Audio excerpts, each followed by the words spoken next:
वही हुआ जिसका डर था, और अगले दिन ही ये जवाब आया है, और ये अभी सिर्फ शुरुआत। आज की सबसे बड़ी खबर तो वो है जिसको पाकिस्तान में कल के रोज बहुत ज्यादा दबाया गया है। वॉशिंगटन डीसी यही चाहता था जो हो रहा है इस वक्त। आपको किसने कहा कि वॉशिंगटन डीसी ये नहीं चाहता था? वॉशिंगटन डीसी यही चाहता था मिडिल ईस्ट के अंदर ये एक दूसरे को मारें, एक दूसरे पे हमले करें, और वो इस चीज का फायदा उठाएं और ग्रेटर इजराइल की तरफ मूव करें। Chinese HQ-9 air defence missile drone को नीचे गिराने के चक्कर के अंदर इन्होंने अपनी ही पोजीशन हिट की है और ये आग लगी है। कि ये पाकिस्तान की सालमियत और सेफ्टी सिक्योरिटी इसका इशू है, लेकिन ये खबर कल एक छोटी सी खबर बनकर फिर दबा दी गई और सख्ती से मना कर दिया गया कि ये खबर नहीं चलेगी। इनकी टेक्नोलॉजी तो इतनी एडवांस नहीं, अगर एडवांस होती तो इंडिया ने जो है वो 4 दिन की जंग के अंदर इनके तमाम एयर बेसेस हिट किए हैं, मुरीद एयर बेस हिट किया है, और इतना जोर का हिट किया है कि वो अब दोबारा बनन जोगा नहीं है। अंडरग्राउंड फैसिलिटीज है वहां पे। अब लेजिटिमेट टारगेट है पाकिस्तान का जनरल हेडक्वार्टर्स, न सिर्फ जनरल हेडक्वार्टर्स बल्कि रावलपिंडी में ही आर्मी हाउस। अब Pakistan state that is fighting on all fronts, यानी हर तरफ जंग और लड़ाई से ही हल ढूंढने की कोशिश की जा रही है। अफगान तालिबान और इजरायली खुफिया एजेंसी के खुफिया रवाबित हो रहे हैं। ड्रोन सिस्टम और इंटेलिजेंस मराकज की इतलात सामने आ रही हैं। अब air defence batteries high alert के ऊपर हैं इस वक्त। अयूब पार्क रावलपिंडी के अंदर जो इस नक्शे पे आपको नजर आ रही है, एयर डिफेंस की बैटरीज लगी हुई है आर्मी हाउस की हिफाजत के लिए। एक तो हम वेस्टर्न बॉर्डर पे लड़ रहे हैं अफगानिस्तान से, फिर जो नीचे का बॉर्डर है हमारा वेस्टर्न, वहां हमारी ईरान से जंग शुरू हो जाएगी। पीछे हमारा जो ईस्टर्न बॉर्डर है उसका तो आपको पता ही है, और नॉर्थ में हम TTP से लड़ रहे हैं और साउथ में हम जो है वो BLA से लड़ रहे हैं। तो ईस्ट वेस्ट नॉर्थ साउथ हर तरफ से हम घिरे में, जो आप बात कर रहे थे ना। हम लाते हैं टॉक शोज और अनलिमिटेड एंटरटेनमेंट सिर्फ YouTube पर। अगर आपने अभी तक हमारा चैनल सब्सक्राइब नहीं किया तो अभी सब्सक्राइब करें और बेल आइकॉन को क्लिक करके हमारी लेटेस्ट वीडियोस के बारे में अपडेट जानें। पाकिस्तान और अफगानिस्तान के बीच जारी घमासान में अब भारत की एंट्री हो गई है, जहां भारत की तरफ से विदेश मंत्रालय ने पाकिस्तान को साफ शब्दों में कहा है कि अफगानिस्तान की संप्रभुता का सम्मान होना चाहिए।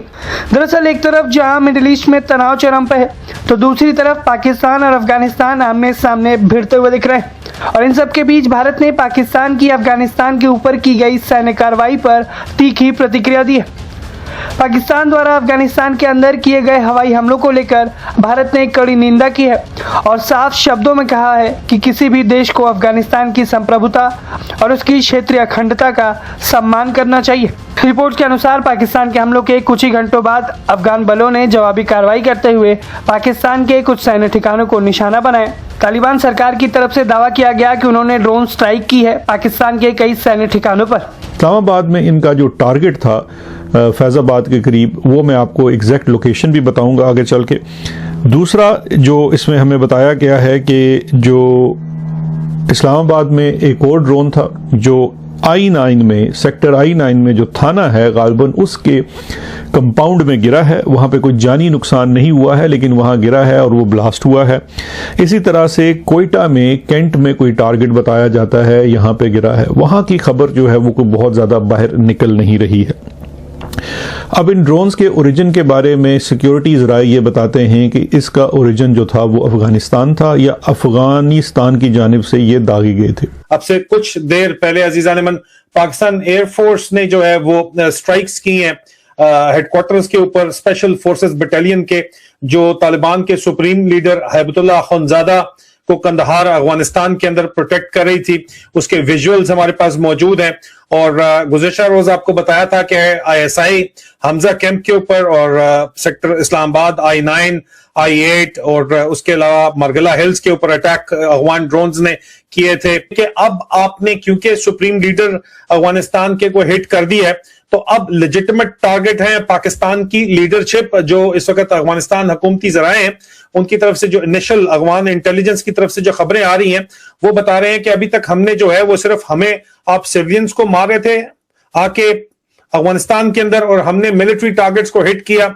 हमने ISI के हमजा कैंप को गुज़श्ता रोज हिट किया। उसके विजुअल्स भी हम आपको दिखा चुके हैं, बड़े क्लियर विजुअल्स हैं। और उसके अलावा मारगला को जो है हमने हिट किया गुज़श्ता रोज। ये विजुअल्स जो आपने देखे थे ये देख लीजिए, ये पाकिस्तान एयरफोर्स के रात के अंधेरे के अंदर जो है तो जहाज इस्लामाबाद की फजाओं के अंदर उड़े थे और मरगला हिल के ऊपर जो है इनके अपने ही एयर डिफेंस मिसाइल की ने हिट किया और ये आग लगी हुई है मरगला हिल्स के ऊपर गुज़िश्ता रोज। इन्होंने जाके जनाब सीधा अब जाके हिट कर दिया उनके सुप्रीम कमांडर को और उनकी इंटेलिजेंस और जाहिर बात है कि टॉप टियर लीडरशिप को। तो वो कहते हैं कि अब हमारे निशाने के ऊपर GHQ होगा, अब लेजिटिमेट टारगेट है पाकिस्तान का जनरल हेडक्वार्टर्स, न सिर्फ जनरल हेडक्वार्टर्स बल्कि रावलपिंडी में ही आर्मी हाउस। अब air defence batteries high alert के ऊपर हैं इस वक्त अयूब पार्क रावलपिंडी के अंदर। अब ये जो सारा इशू है, अच्छा इसको खत्म करने के लिए कि जब ये ड्रोन हमले हुए, जब ये ड्रोन आए और फिर जारी बात है ये इंफॉर्मेशन आ गई हमारी सिक्योरिटी फोर्सेस के पास, तो फिर जेट्स स्क्रैम्बल किए गए। कल इस्लामाबाद से हमें मुख्तलिफ लोगों की जानिब से पहले मैसेजेस भी आए, फोन्स भी आए कि इस्लामाबाद में F-16 जेट्स जो हैं वो स्क्रैम्बल हुए हैं और वो पूरे इस्लामाबाद की फिजा में परवाज कर रहे हैं। बाय द वे, ड्रोन्स को मारने के लिए कोई F-16 की जरूरत नहीं होती है, वो एक ओवरकिल होता है। और जिस नौयत के ये ड्रोन हैं इनको तो आप जो एंटी एयरक्राफ्ट गन्स होती हैं उन्हीं के थ्रू कर सकते हैं, लेकिन ये ड्रोन्स जो हैं ये देसी साख्ता किस्म के ड्रोन्स हैं, इनकी जो साइज भी होता है वो काफी छोटा होता है। एयर डिफेंस की बैटरीज लगी हुई है आर्मी हाउस की हिफाजत के लिए और GHQ की हिफाजत के लिए, वो हाईएस्ट लेवल के अलर्ट के ऊपर है। एंटी ड्रोन भी जो है वो बैटरीज यहाँ पे लगाई गई हैं कि आर्मी हाउस की हिफाजत की जाए और GHQ की हिफाजत की जाए। अब अमेरिका से ज्यादा तगड़ी बैटरियां तो इनकी नहीं है और अमेरिका ने पूरे का पूरा जो है वो मिडिल ईस्ट में GCC में जो है वो आपको पता ही है कि उनका एयर डिफेंस सिस्टम उससे ज्यादा तगड़ा तो इनका नहीं है। इनके पास तो चाइनीज HQ-9 मिसाइल है जिसकी वजह से मारगला में जो आपको कल आग नजर आई, तो हमारी इत्तलात के मुताबिक Chinese HQ-9 air defence missile drone को नीचे गिराने के चक्कर के अंदर इन्होंने अपनी ही पोजीशन में हिट की है और ये आग लगी है। तो इनकी टेक्नोलॉजी तो इतनी एडवांस नहीं, अगर एडवांस होती तो इंडिया ने जो है वो 4 दिन की जंग के अंदर इनके तमाम एयर बेसेस हिट किए हैं, मुरीद एयर बेस हिट किया है और इतना जोर का हिट किया है कि वो अब दोबारा बनन जोगा नहीं है। अंडरग्राउंड फैसिलिटीज हैं वहां पे चकवाल के करीब जो इनका स्ट्रेटेजिक प्लानिंग डिवीजन के एयर बेसेस हैं, अंडरग्राउंड बंकर इन्होंने तो इस किस्म के बनाए हैं अपनी तरफ से कि इनके बंकर को हिट करना कोई मसला ही नहीं है। पाकिस्तान जो है एक जूइश और क्रिश्चियन स्टेट के साथ तीसरा मुल्क मुस्लिम बन रहा है जो कि ईरान पे हमला कर रहा है, ठीक है। और अगर पाकिस्तान ने हमला भी किया तो आप क्या ईरान जो है वो बिल्कुल चुप बैठा रहेगा? आपने ईरान के फिरोशियस अटैक्स देखे हैं गल्फ कंट्रीज पे, हालांकि वो गल्फ कंट्रीज अटैक नहीं कर रही है अफगानिस्तान को, ठीक है ना, they are not joining the US Israel war. अगर हमने उस US इजराइल वॉर को ज्वाइन कर लिया तो ईरान पलट के हम पे उससे डबल हमले करेगा on our military as well as our civilian target, जिस तरह के वो गल्फ ममालिक पे कर रहे हैं। तो एक तो हम वेस्टर्न बॉर्डर पे लड़ रहे हैं अफगानिस्तान से, फिर जो नीचे का बॉर्डर है हमारा वेस्टर्न, वहां हमारी ईरान से जंग शुरू हो जाएगी। पीछे हमारा जो ईस्टर्न बॉर्डर है उसका तो आपको पता ही है, और नॉर्थ में हम TTP से लड़ रहे हैं और साउथ में हम जो है वो BLA से लड़ रहे हैं। तो ईस्ट वेस्ट नॉर्थ साउथ हर तरफ से हम घिरे में, जो आप बात कर रहे थे ना कि हर तरफ जंग ही जंग है, वही सूरत हाल है हमारी।